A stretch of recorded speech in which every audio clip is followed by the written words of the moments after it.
Deep within the heart of the ancient Benin kingdom, where traditions were law and the words of the Oba were final, stood the grand palace of King Esige. The palace was a sprawling fortress of red earth walls, carved wooden doors, and towering pillars adorned with bronze masks of past rulers.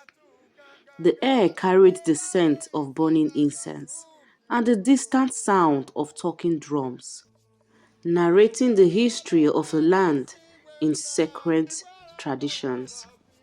King Esigi was a ruler of great wisdom and authority, deeply committed to the ways of his ancestors.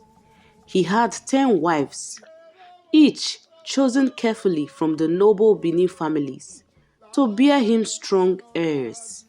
However, the weight of an ancient custom loomed over him, a law that dictated that upon reaching the age of 70, he must take a young virgin bride who will be buried with him in dirt to accompany his soul into the afterlife as his virgin wife. At 50, the time had come to choose the future virgin queen. On a fateful morning, deep in a quiet village on the outskirts of Benin, the sound of heavy drums echoed through the land. The villagers paused, exchanging nervous glances. Such drums only meant one thing. Inside a small mud hut, Adesua sat beside her mother, weaving local handmade mats. She was just 15, her skin as smooth as polished bronze, her hair in neat rolls of black coils, her eyes bright like the morning sun. Her father, an aging hunter, sat sharpening his arrows, oblivious to the doom that approached. Then the chief priest arrived, dressed in red and white robes, cowries hanging from his neck, his staff clinging against the ground with every step. The priest's presence was as ominous as the spirit he served. Behind him, several palace guards stood, their faces expressionless. "The gods have spoken," the chief priest announced. "Adesua has been chosen." Her mother gasped, clutching her daughter's arm. "No, no, please, she is all we have." Her father knelt down, bowing his head. He said, "She is still a child. Give us more time, wise one." "There is no time," the priest said firmly. "The king's virgin queen has been revealed by the oracle. The gods do not make mistake." Tears ran down Adesuwa's face as she was pulled to her feet. Her mother wailed, beating her chest, while the villagers watched in fearful silence. No one dared to interfere with tradition. As the palace guard led her away, Adesuwa turned one last time, her mother's cries fading into the distance. From that moment on, she was no longer a daughter, no longer a villager. She was now the property of the Oba, a living sacrifice waiting for her doom. For years, Adesuwa remained within the palace walls, untouched and unseen by the world. Her chambers were lavish, adorned with coral beads, gold ornaments, and embroidered white silks. Yet, she was nothing more than a trophy, an ornament waiting for the final act of her fate. She had been taught from the first day never to question her destiny.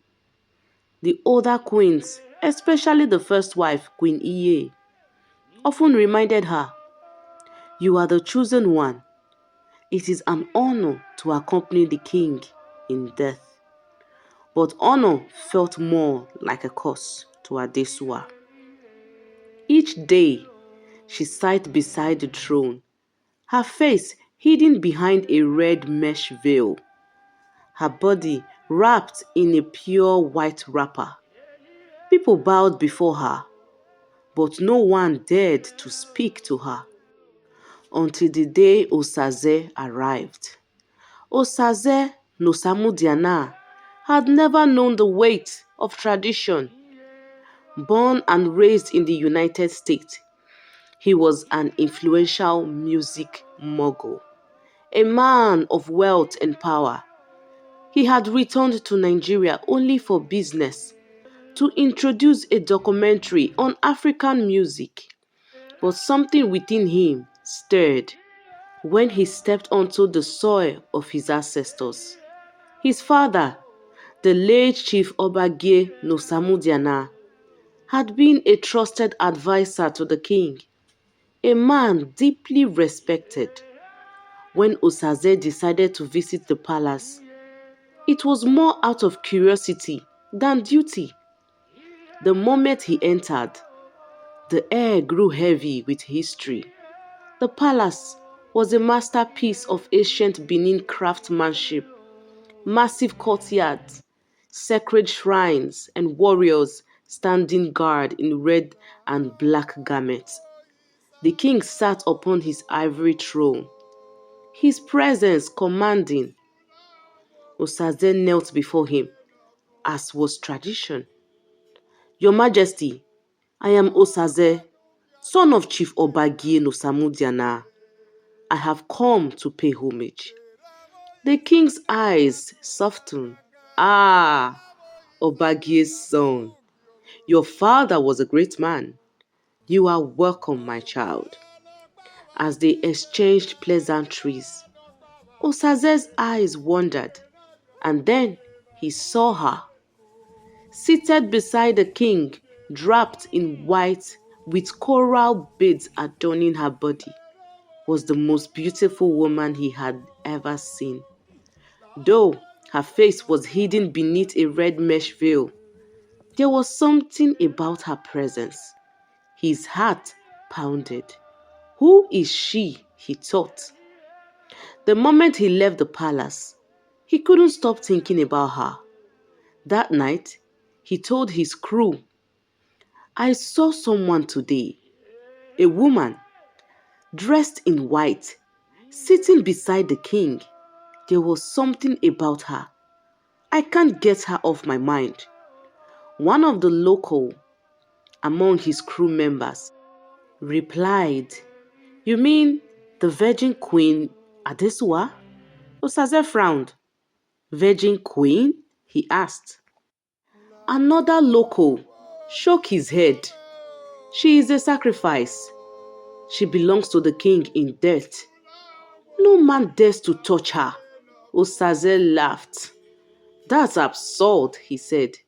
She's a person, not an object. The men exchanged wary glances. As one of them said, You don't understand.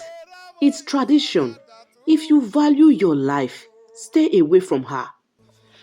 Osaze nodded, as if he agreed, but deep inside he knew he couldn't. That night, he dreamt of her.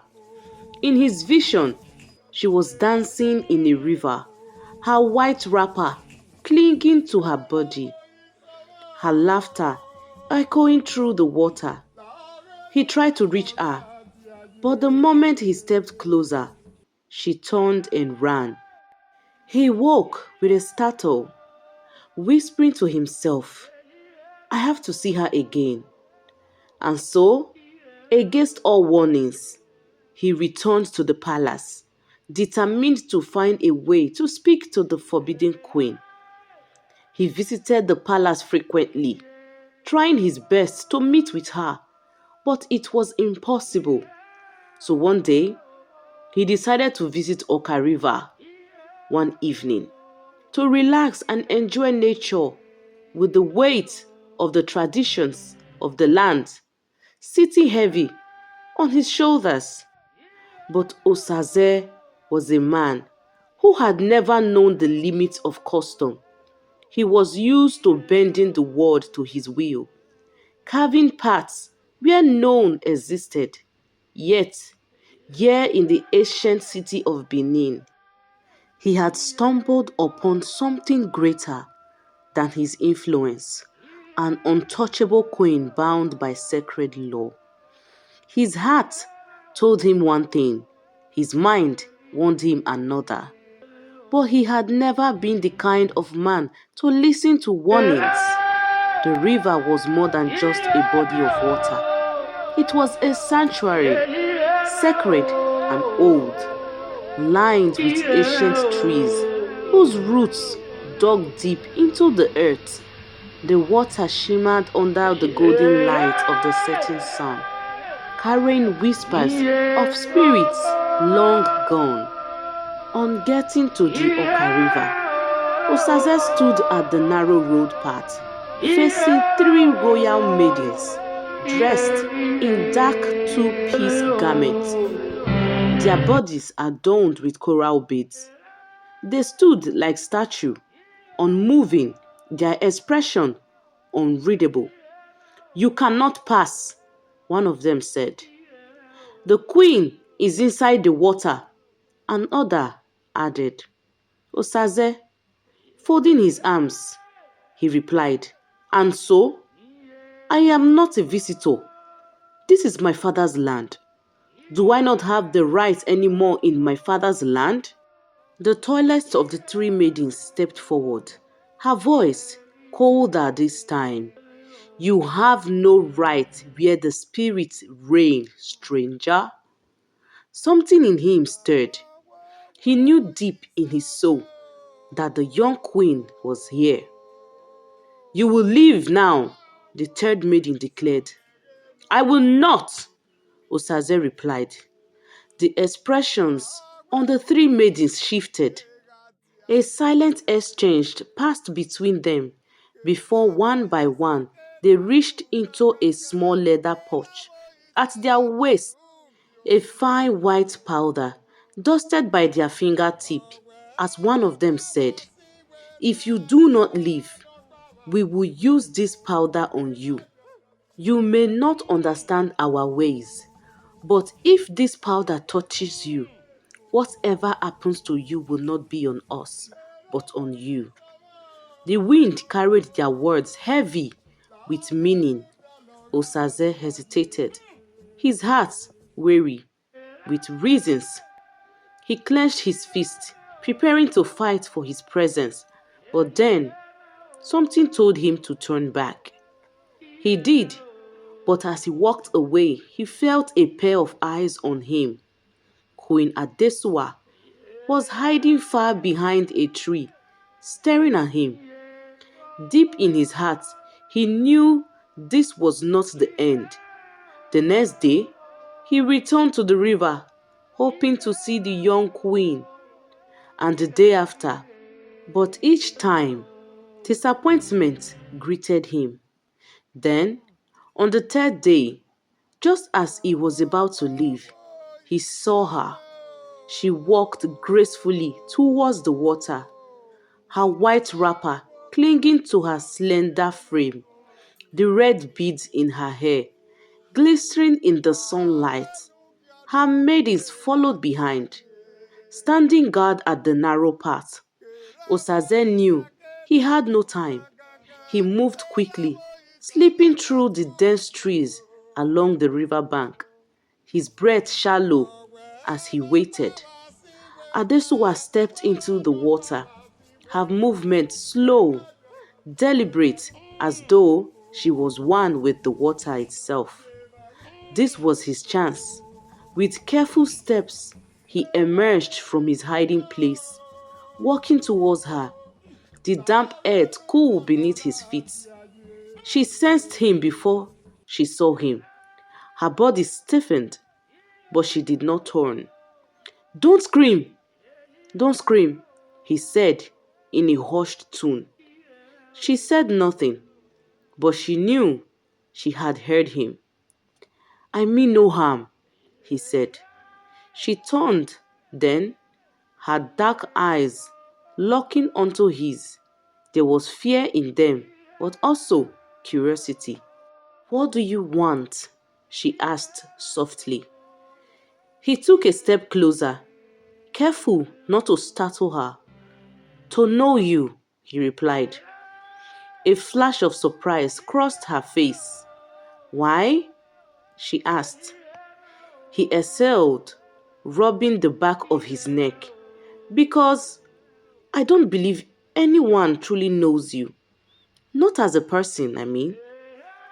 She raised her head, looking at him. "You think you can?" she asked. "Maybe," Osaze replied. She studied him, her gaze searching for something, though she couldn't tell what. And for a moment it felt as though time had paused.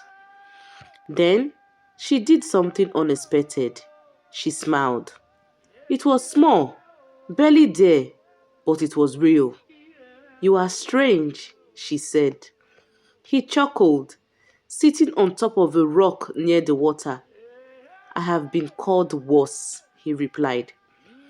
Adesuwa hesitated, glancing towards the shore where her maid stood, unaware of their conversation. Then, to his surprise, she wandered closer. "I will speak with you," she whispered, "but you must never tell a soul." He placed a hand over his chest and said, "You have my word." For the first time in her life, Adesuwa had a secret of her own. Days turned into weeks. Adesuwa and Osaze met at the river under the cover of secrecy, their friendship growing stronger with each visit. He told her of the world beyond the palace, of towering buildings, bustling streets, and the music that had made him famous. She, in turn, spoke of the weight of tradition, of a life that was never hers to live. They laughed, they listened, they shared moments neither of them had ever known they needed. But all things, even the sweetest of secrets, comes with consequences.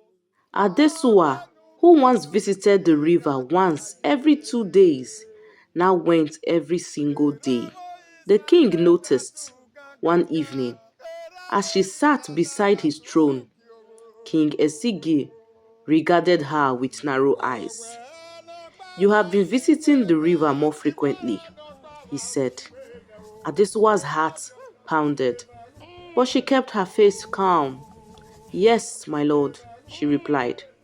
"Why?" the king asked. She lowered her gaze. "As the days of my sacrifice draw near, I find comfort in the water. I sing to the Mother Earth. I prepare my spirit for what is to come, my lord," she replied. The king studied her for a long time. Then he smiled. "It is good that you embrace your destiny." As he dismissed her, his words lingered. "It should only be the river and nothing more, Adesuwa," he said. One night, Osaze, unable to keep his secret any longer, told his escort, "I have been meeting her. I mean, the young Queen Adesuwa." His words sent a shock wave through the room. Some of the locals gasped, covering their ears as they whispered abomination. The others grabbed him, covering their hands over his mouth. "Do not say another word," one of them said as he continues. "The walls have ears," another whispered. A heavy silence fell over them, and one of the locals in his crew said, "You must stay away from her. If the king finds out..." He shook his head and turned to Osaze, saying, "There are fates far worse than death. It will be in your best interest to stay away from her." Osaze pretended to listen. He nodded his head, promising to stop. But he didn't. Then suddenly, Adesuwa stopped coming to the river. Days passed, then weeks. Worried, he went to the palace under the pretense of visiting the king once more. His eyes scanned the courtyard of the palace, searching and hoping, but she was nowhere to be seen. Disappointed, he turned to leave. Then he stumbled into the chief priest. He was an ancient-looking man, his robes heavy with spiritual power, his eyes darkened as the night itself. He moved with an earth stillness, yet his presence was suffocating. He stopped in front of Osaze, a slow smile creeping across his face. "What brings you here, child of Nosamudiana?" he asked. Osaze forced a casual smile. "I came to pay my respect to the king, great one." The priest chuckled, a sound that sent chills down his spine. "Do not fool yourself, young one, before you are fooled." Then, without another word, he turned and walked towards the palace, his laughter fading into the wind. Osaze stood frozen, a sinking feeling settling in his chest. Had the priest seen through him? Had he known all along? And if so, what would happen next? Hey guys, I hope you are enjoying this story. Part 2 will be uploading soon. See you later. Bye. Yeah.